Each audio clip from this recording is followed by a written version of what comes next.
All right. So let's do an example of solving a system of equations where we're not going to quite go as far as we did with the Gauss-Jordan stuff. So our starting goal is still going to be the same, right? We want to get an x1 all by itself in the top left corner and then get rid of everything below it. So just as before, we'll think of these as equation 1, 2, and 3. So I'm going to do equation 2 plus equation 1, and I'm going to replace equation 2 with that. Remember, this is one of our allowed operations under Gaussian elimination. Right? So if we do that, the first one doesn't change.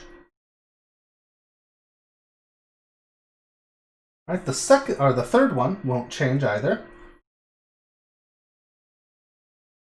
Right? The second one, we just add these together. So we're going to get no more x1s.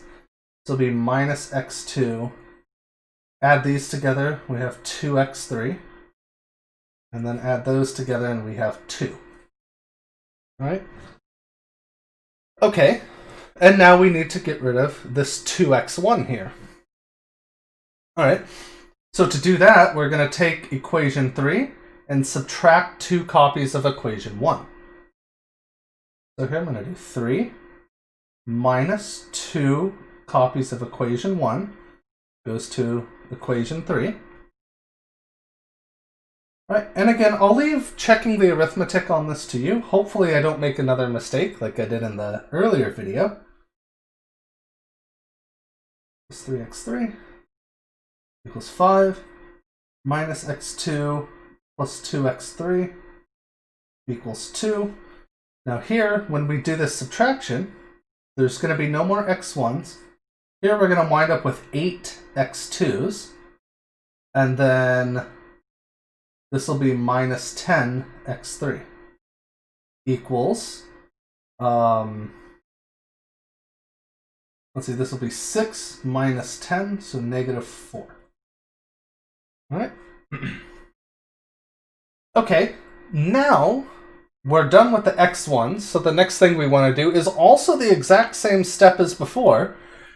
We want to go to the second equation and move over to the second variable, and we want to try and make this just x2. Right? Now, sometimes when you're solving equations, it's not possible to get an x2 here. Right? If that's ever possible, even with switching equations 2 and 3, if that's not possible, you just move to the next variable. But we'll see this in some more detail later. Right? So here what we're going to do is we're just going to take negative of equation 2. Right? So we're just multiplying equation 2 by negative 1. Alright, so we have x1 minus 4x2 plus 3x3 equals 5. And here we're going to have x2 minus 2x3 equals negative 2. And then 8x2 minus 10x3 is negative 4. All right, now what we're going to do, and here's the big difference. Now that we have x2 here, we just want to get rid of all the x2s below it. We don't care about the stuff above, just the x2s below. So to do that, we take equation 3, and we subtract 8 copies of equation 2. And we replace equation 3 with that. All right. So let's see what we wind up with now. We have x1 minus 4x2 plus 3x3 equals 5. We have x2 minus 2x3 equals negative 2. And then here there's going to be no more x2s. We're going to have 6 x3s.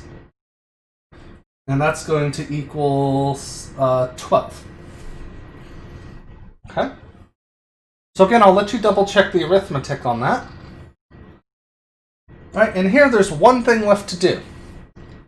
Now that this column is done, this column of variables, right, we have our single x2 here, and we have nothing below it.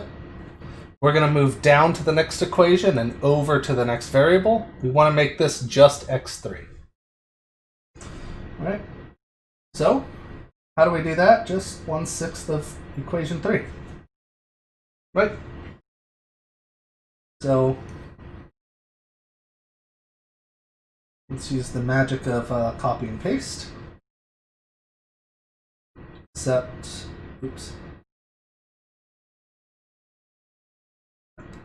now we get rid of that 6, and that's 2.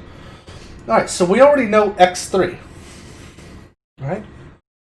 So now that we have all this, what can we do with it? Well, we know x3 is this, all right? x3 is 2.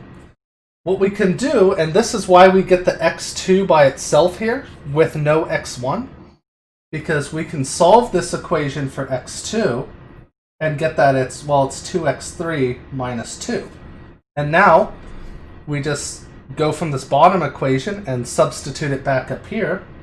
And this gives us 2 times 2 minus 2. And so we know that x2 is also 2. Right? But now we know x3 and we know x2. So we're going to go up to that first equation, solve it for x1, which we set ourselves up to do it pretty easily. Just move everything to the other side. x1 is going to be 4x2 minus 3x3 plus 5. Right? And now just plug in all our stuff. 4 times 2 minus 3 times 2 plus 5. So that's 8 minus 6 plus 5. So that should be 7. And so we have that our solution, right? It's x1, comma x2, comma x3 equals 7, 2, 2. Right?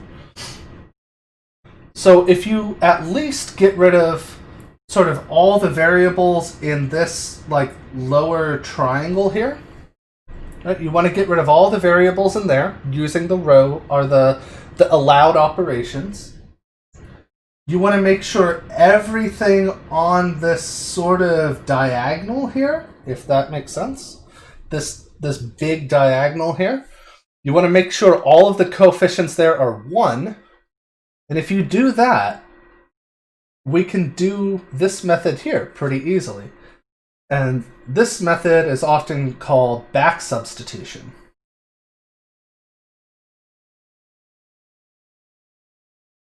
Right?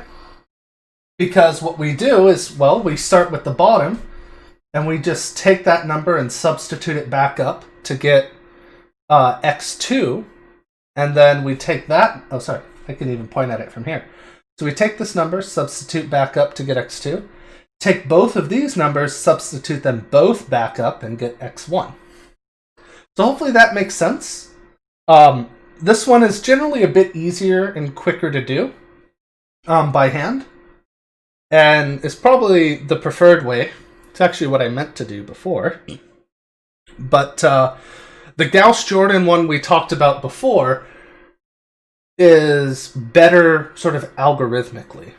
Right? And we'll talk about that as time goes on.